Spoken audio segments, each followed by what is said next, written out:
నమస్కారం. కళ్యాణీ బతగాదీయం లౌకికీ ప్రతిభాతిమా ఏతి జీవంతి మానందో నరం వర్ష శతాదపి. సుందరకాండలో శుభవార్త విన్న తర్వాత సీతమ్మ తల్లి నోటి వెంట వచ్చినటువంటి మాట, అది ఆర్షవాక్కు.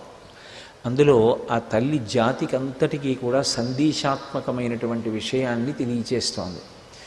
ఏ వ్యక్తి అయితే 100 సంవత్సరములు అంటే ఈశ్వరుడు ఇచ్చినటువంటి ఆయుర్దాయాన్ని పరిపూర్ణంగా అనుభవిస్తాడు. శతమానం భవతి అని కదూ, 100 సంవత్సరముల ఆయుర్దాయాన్ని పరిపూర్ణంగా మధ్యలో తనంత తానుగా త్రుంచివేయకుండా అనుభవిస్తాడో అటువంటి వ్యక్తి ఒకవేళ 99 సంవత్సరముల 364 రోజుల 23 గంటల 59 సెకండ్లు 59 నిమిషాలు పోని అశుభవార్తలే వింటూ దుఃఖంతో బ్రతికినా ఆయుర్దాయం పూర్తయిపోయేటటువంటి ఆఖరి నిమిషంలోనైనా శుభవార్త విని తీరుతాడు.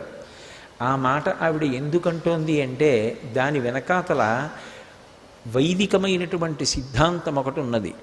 ఒక్కొక్క లోకానికి ఈశ్వరుడు ఒక్కొక్క లక్షణాన్ని పెడతాడు. వేదంలో ఆయా లోకములు, ఆ లోకములకు వెళ్ళేటటువంటి జీవుల యొక్క శరీరాల గురించి మాట్లాడతారు. దీన్ని మర్త్యలోకము అంటారు. ఈ మర్త్యలోకానికి ఒక లక్షణం ఉంటుంది. ఏ శరీరంతో జీవుడు వచ్చాడో ఆ శరీరాన్ని జీవుడు ఇక్కడ విడిచిపెట్టి జీవుడు వెళ్ళిపోవాలి తప్ప శరీరాన్ని పట్టుకుని వెడతాను అంటే కుదరదు. ఇతర లోకాలు కొన్ని ఉంటాయి, ఆ లోకాల్లో సశరీరులై వెళ్ళడానికి అవకాశం ఉంటుంది. కానీ ఈ లోకంలో పుట్టినటువంటి వాడికి మాత్రం చిట్ట చివర ప్రాణోత్క్రమణం అయిపోయేటటువంటి సమయంలో శరీరంతో కలిసి వెడతానంటే కుదరదు.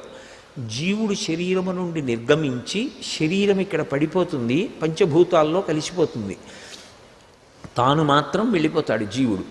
ఈ వెళ్ళిపోయేటటువంటి ప్రక్రియ ఒక ప్రధాన లక్షణమైతే, రెండవ ప్రధాన లక్షణం మర్త్యలోకానికి ఎవరిని పంపించాలి అంటే ఈశ్వరుడు పాపపుణ్యములు రెండింటినీ కూడా సుఖదుఖముల రూపములో అనుభవించడానికి యోగ్యమైన జీవుడెవరో వాణ్ణి మాత్రమే ఇక్కడికి పంపిస్తారు.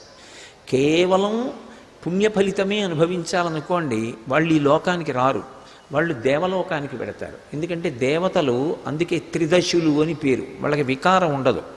ఎప్పుడూ 30 సంవత్సరముల లోపు వయస్సు కలిగినటువంటి శరీరంతో ఉంటారు.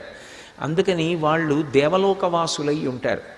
కేవలం ఎప్పుడూ తమోగుణ రజోగుణంతో ఉండాలి అనుకుంటే వాడికి పాపకర్మతో కూడుకున్నటువంటి జీవనం, ఎప్పుడూ ఇతరులను బాధించాలనేటటువంటి ఆలోచనే ఉండాలనుకున్నవాడు అధోలోకాలకు పెడతాడు. కాదు, పాపము పుణ్యము రెండూ ఉండి రెండింటి ఫలితాన్ని సుఖము దుఃఖము అన్న రూపాల్లో అనుభవించాలి అంటే మర్త్యలోకానికి పంపిస్తారు, ఈ లోకానికి పంపిస్తారు. అందుకే ఈ లోకంలో పూర్తి దుఃఖము ఉండదు, ఎవ్వరికి పూర్తి సుఖము ఉండదు. అన్నీ ఉన్నా కూడా ఎక్కడో ఏదో దుఃఖం వస్తుంది. ఎందుకని అంటే ఎక్కడో గత జన్మలలో చేసుకున్నటువంటి కర్మ దుఃఖ రూపంలో వస్తుంది. సుఖము గత జన్మలలో చేసుకున్నటువంటి పుణ్యం సుఖరూపంలో వస్తుంది. సుఖము దుఃఖము రెండూ అనుభవించవలసి వస్తేనే ఈ శరీరంతో ఉంటాము అనేటటువంటి విషయం ప్రధానంగా అర్థమైందనుకోండి, అసలు దుఃఖం వచ్చిందని బెంగపెట్టుకోవలసిన అవసరం ఉండదు. దాని స్వభావమే అది. మనుష్య శరీరంతో వచ్చిన తర్వాత దుఃఖం కూడా అనుభవించి తీరవలసిందే. దుఃఖం అనుభవంగా పొందకుండా ఉండగలిగిన వాడు ఒక్కడే ఉంటాడు, జ్ఞాని. జ్ఞాని సాక్షి మాత్రంగా చూస్తాడు. అందుకని ఆయన దానికి అతీతుడవుతాడు. కాబట్టి కళ్యాణీ బతగాదీయం లౌకికీ ప్రతిభాతిమా ఏతి జీవంతిమానందో నరం వర్ష శతాదపి.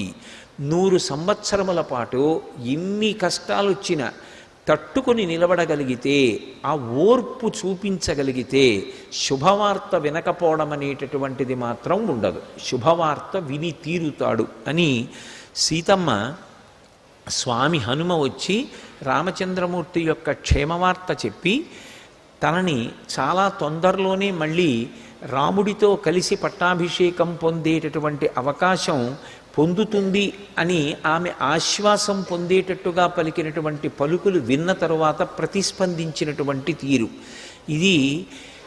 ఎప్పుడైనా కష్టాల్లో ఉన్న వాళ్ళకి గొప్ప ఉపశాంతి కల్పిస్తుంది. ఎందుకని అంటే అది ధర్మ సంబంధమైనటువంటిది. ఏదో ఊహ మీద పర్వాలేదులేండి మీకు బాగుంటుంది తప్పకుండా అన్నమాట కాదు. దానికి భగవంతుడు నిర్దేశించినటువంటి విధానము ప్రాతిపదిక అయి ఉన్నది. అందుకే సీతమ్మ తల్లి చెప్పినటువంటి ఈ శ్లోకానికి సుందరకాండలో ఎనలేని ప్రాధాన్యత ఇస్తారు.